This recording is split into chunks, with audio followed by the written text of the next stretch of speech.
Hi guys, I know the lighting is not the best and the audio probably won't be the best, but this is my couch.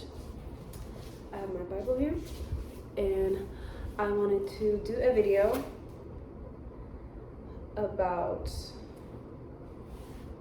restoration. I don't know what I'm gonna call this yet, but it's basically about restoration. And we're going to be in the book of John. But there's a couple of points I wanted to hit about restoration. And I think restoration is difficult. Hi. Say hi, Dream. This is my dog. But I think restoration can be difficult because usually when you pray for restoration, it's because you've lost something. And you've gone through a difficult time. But I think there's 3 steps that you go through. And so the first step is called return. The first step is called reorientation. The second step is called return. And the third step is called restoration. So I'm going to hit on all 3 points.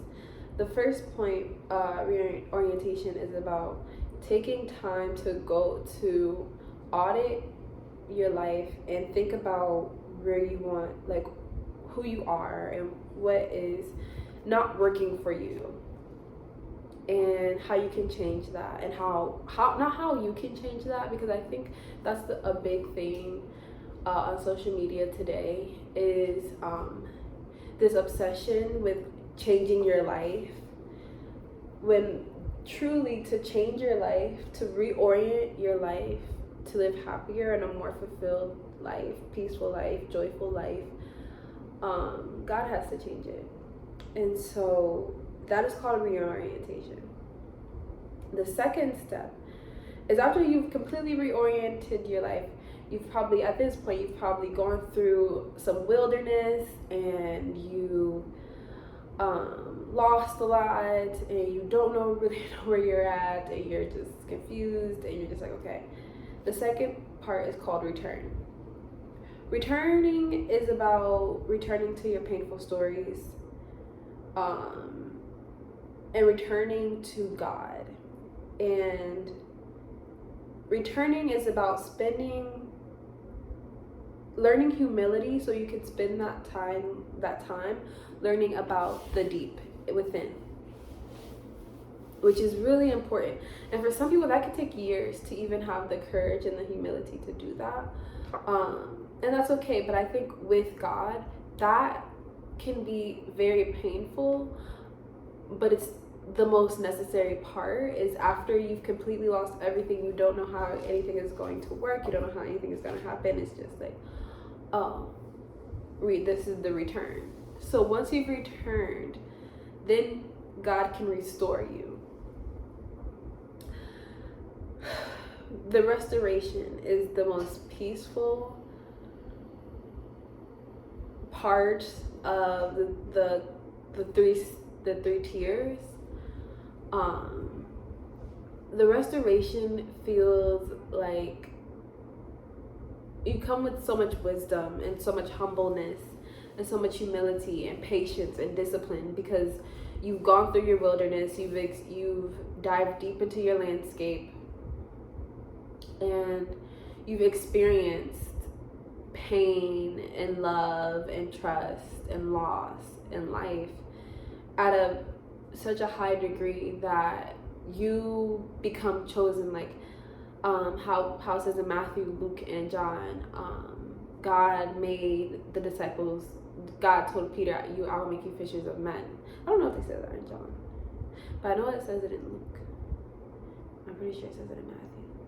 But God says, I'll make you fishers of men, which is so important, because in life we fish for attention, we fish for money, we fish for a relationship, but we don't go out and preach the gospel, which is being a fisher of men, which is being working for God. So which truly is changing lives, which is so important. So,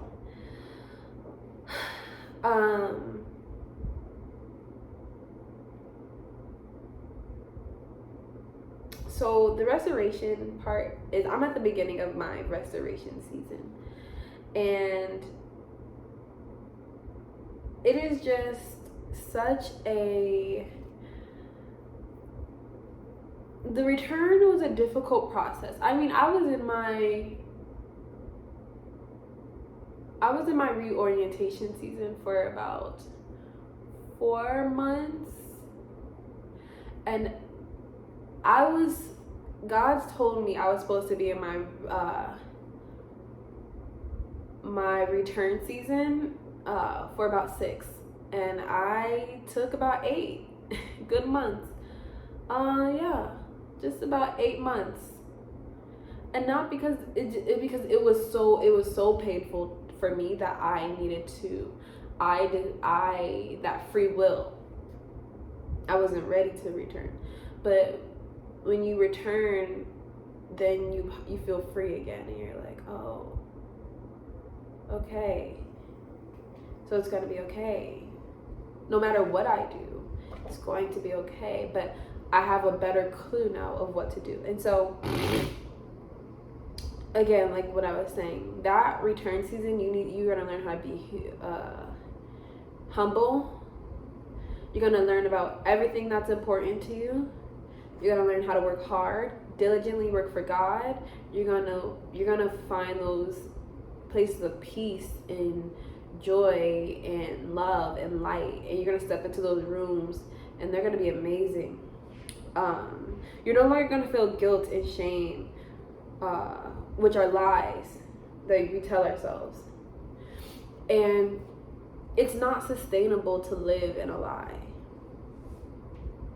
Living in the lie of that you've done something terribly wrong or you are something terribly wrong is not sustainable, and it's not true. But Jesus can free us from the illusion of self-sufficiency. Jesus puts us through that darkness so he can transform us, so we can do the work for the kingdom. It can be exhausting trying to be without the Lord, and to the point where I found myself saying, how can I want my life again? That I'm not something wrong. What I did wasn't too terrible or bad, no matter what anyone says. But how can I want my life again? Not want my life back, but want my life again. That's the restoration period. And when God has put you in a restoration season, trust me, he shows out. He just goes all the way in. Like, he just goes crazy. So, but the thing is, before you get to your restoration period, you have to return to him. You have to go through your healing and return to him.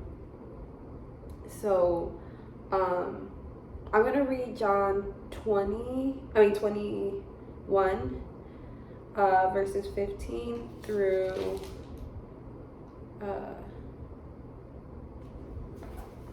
starting at verse 15 through 18. Okay, so it says, when they had eaten breakfast, Jesus asked Simon Peter, "Simon, son of John, do you love me more than these?" "Yes, Lord," he said to him. "You know that I love you." "Feed my lambs," he told him. A second time he asked him, "Simon of John, do you love me?" This is when it's like Jesus was putting out a call, and Simon Peter was answering that call of Jesus. But Simon Peter was hurt, because this is after the crucifixion. So Simon was hurt. He's like, I love you, I love you, I love you. Like, but Jesus was doing this for a certain reason. He wanted their relationship to be back, golden. So, a second time he asked him, Simon of John, do you love me? Yes, Lord, he said to him, you know that I love you. Shepherd my sheep, he told him. He's saying, to answer my question, are you going to keep going through me now? He asked him a third time, Simon, son of John, do you love me? Peter was grieved that he had asked him a third time, do you love me? He said, Lord, you know everything. You know that I love you. And he said, feed my sheep, Jesus said. That's 15 through 17. So even though Simon was answering from a place of extreme vulnerability, Jesus was saying, can you keep delivering? Can you keep delivering? You have to set the foundation. Can you keep delivering? After what you've gone through, from where you are, can you keep delivering? And not delivering for what you were getting, for the okayness of life that you were getting, but for what I can give you, that living water, that eternal life that I can give you. Can you deliver? Can you feed my sheep and deliver that for me? And that's what God wants to know. And that is what the restoration period is about. So if you can submit to God through humility, I want to close this. It's called Recognize, Return, and Restore. So recognize the issue, pray about it, fast about it, reorient it, return to God after you've gone through your wilderness, heal from all the pain and trauma that's been, heal from all the pain and trauma from the past, go back, and then restoration. So,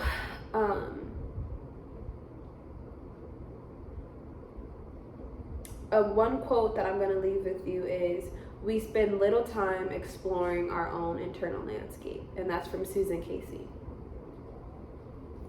So thank you so much. I hope you have a beautiful, blessed, wonderful day. And thank you for having a spiritual Sunday with me.